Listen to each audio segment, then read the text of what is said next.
Welcome to 100 Yards of Football this evening. It's our NFL Draft Prospect Special. Tonight, we're going to highlight Mr. Landon Dickerson, offensive center from the University of Alabama. So if you like the video today, please comment and share it. We are 100 Yards of Football. And joining me as always to talk about the great University of Alabama and their players that are ending the 2021 NFL Draft. I consider him a very talented guy. He is good at what he does. He's one of the best high school coaches in the state of Georgia and abroad. My man, the defensive coordinator at North Atlanta High School. I almost got it mixed up here. My man, Kevin the Bull Jones. So if you like the video this evening, please come in and share it. We are 100 Yards of Football. So Coach Jones, how you doing? And tell us about Landon Dickerson. How good is this young man playing the center position at the next level? Well, Vincent, it is great to see you. Great. It's been a great day. The weather's trying to change a little bit. So, hey, I'm ready to have some fun with some football talk. And, yes, the Roll Tide, we're talking about that big Crimson Tide football player in the middle of that offensive line for the Alabama. And we talking about Big Pretty. I call him Big Pretty. He's got some nicknames he likes better, but Coach Bull John, I call him Big Pretty because he enjoys the game and he makes it fun. Listen, let's keep it real. You know, offensive linemen just don't get enough credit for the success that they have. And the bigger they are and the better they are at what they do, they still don't get the credit. The only time they get a chance to get noticed is when they get an offsides call or they get a holding. That's the only time they get the love. But this young man, Landon Dickerson, who is a fifth-year senior, which means he's had 6 years of collegiate football. He started off at FSU, and and he did well. He actually competed well, got playing time, and things that just didn't work out well for him there. He decided to go to the best program in America, sports fans. He didn't decide to go to a 1AA. He didn't decide to go to a Division II. He decided to leave Florida State University, and then decided to go to Roll Tide University, Alabama. That is unbelievable. That tells you something about between the ears, what he feels like his skill set is all about. There's a confidence level that offensive linemen have that not all of them have it until later. And that's the crazy part about it, Vincent. This young man he's been one of the top players in the nation at his position. He's 6'6", 325 pounds. So for the center position, and usually the center is usually the shortest guy on the offensive line. He's a little more nimbler and quicker and quick-footed, and what he doesn't have in height and weight, he has in quickness and skill set. Well, this is just the opposite. Landon has it in size. He has that brute strength. He's been a terrific leader, and he came to Alabama and won a job in the fall. That's almost unheard of. You have to be a super player to win a position. Keep in mind, he had a medical redshirt year because he's been injured. He had been injured every year playing football. But the miraculous part about him, Vincent, is he turned around and won a starting position. So what does that tell you about this young man? His intestinal fortitude to be the best he can be on that football field supersedes anything else about him. And it's a great kid. Well, I would say this, what I'm very impressed about the young man. You brought up a good point. He attended Florida State. He became the first starting freshman since 1985, since a guy by the name of Jamie Dukes became a starter at Florida State. But the thing about it is that I like his size, man, as you just mentioned. Centers are usually, as you mentioned, are small players, but I like his size, 6'6", 325. Right. And we look at the explosion. In my book, I give him an A+. You'll like this. His run blocking ability, A+. Pass protection, A+. And you should know this, the use of hands, A+. But most of all, what I like the game film. I'm going to go back to the game film against Georgia in 2020. Okay. Alabama had 43 attempts, 147 yards. Matt Jones had 417 yards passing that evening, 4 touchdowns. But Mr. Dickerson handled himself against a very talented Georgia defensive line. He handled Malik Herring. He handled Jordan Davis. Right. He handled Adam Anderson, excuse me. Right. That's when I know he was a football player. And for my money, if the young man stay away from injuries, that's the only concern I have him playing at the next level. I see him a version of a baby Bruce Matthews.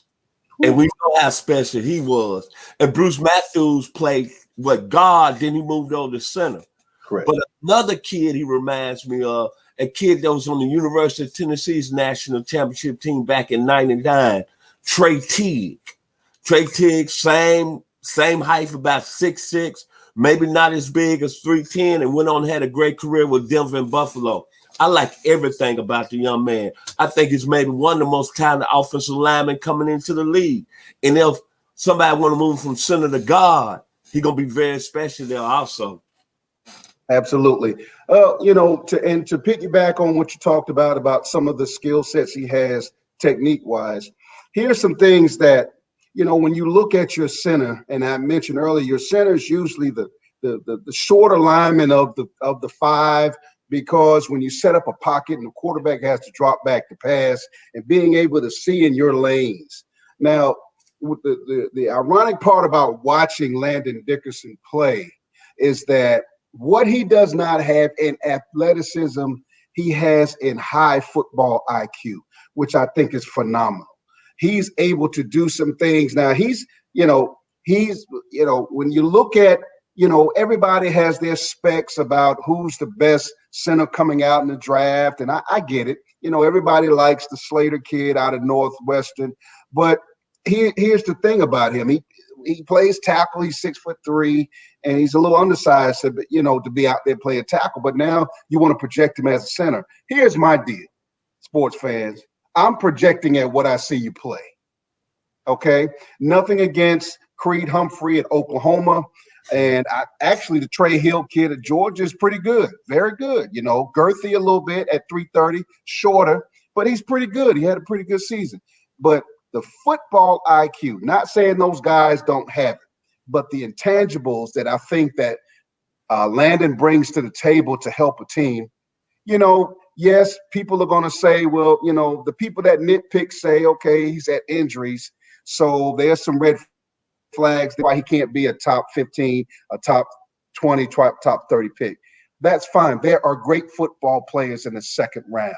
And they're very good personnel directors that are able to vet through the process of the best players and their needs set. And they can pick up a Landon Dickerson who, when you play at Alabama, let's just keep it real. You are practicing against the best players in America.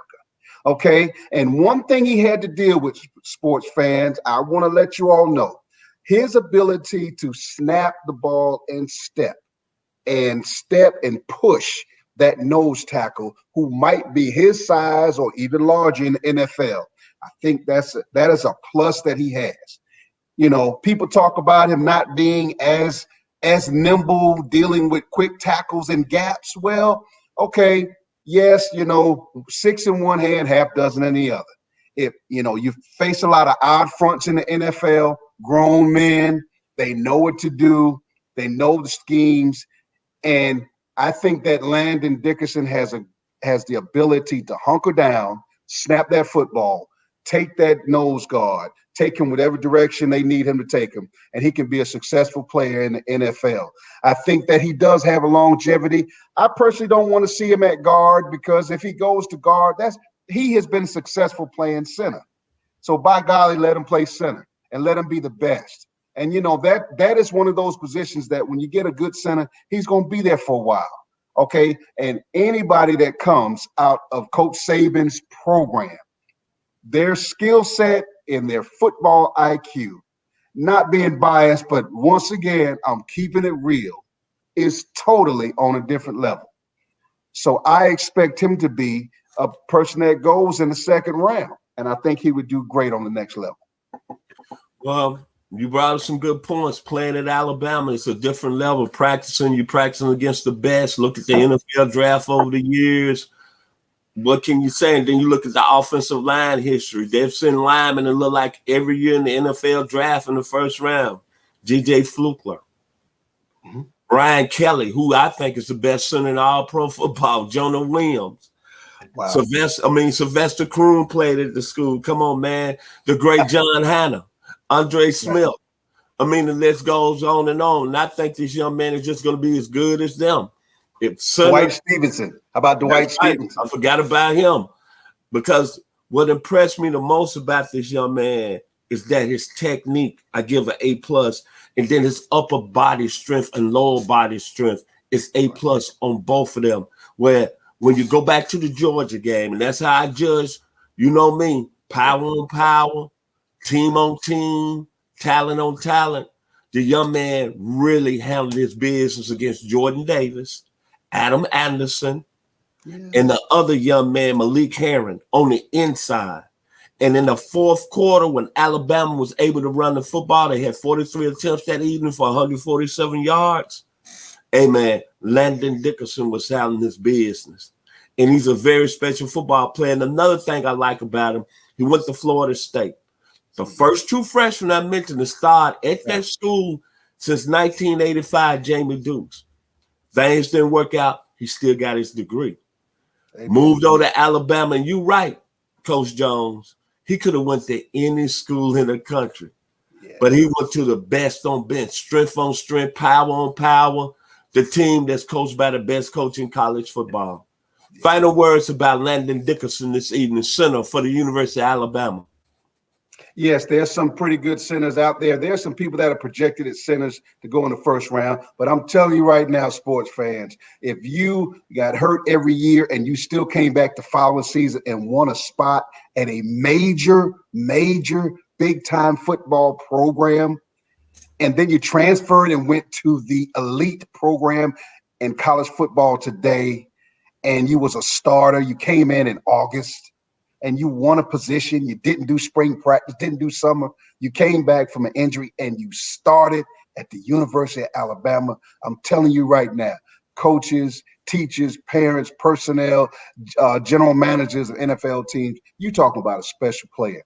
That young man is going to be a gem for somebody on the next level. And I'll tell you right now, it won't take him long to beat out a savvy veteran if that veteran is not paying attention. He will be all that in a bag of chips on the next level. I can promise you that right now. My final words on Landon Dickerson, you heard it from the man, Kevin the Bull Jones. The guy's a very special football player. All you have to do is go back to the game film this season against Georgia. And Georgia at the time allegedly was the number 2 team in the country. I like the young man. If he stays away from injuries, I'm agreeing with Coach Jones. He'll come in from day one and become a starter in the National Football League. That being said, all I can say is thank you this evening for watching 100 Yards Football. Roll Tide. Roll Tide. Sweet home, Alabama, Leonard Skinner, the number 1 program in the country. They just keep on winning and winning. Thank you, Coach Jones. If you liked the video this evening, please come in and share it. We are 100 Yards Football. I'm Vincent Turner, and join me this evening, the man of the hour, Kevin the Bull Jones. Y'all have a blessed evening.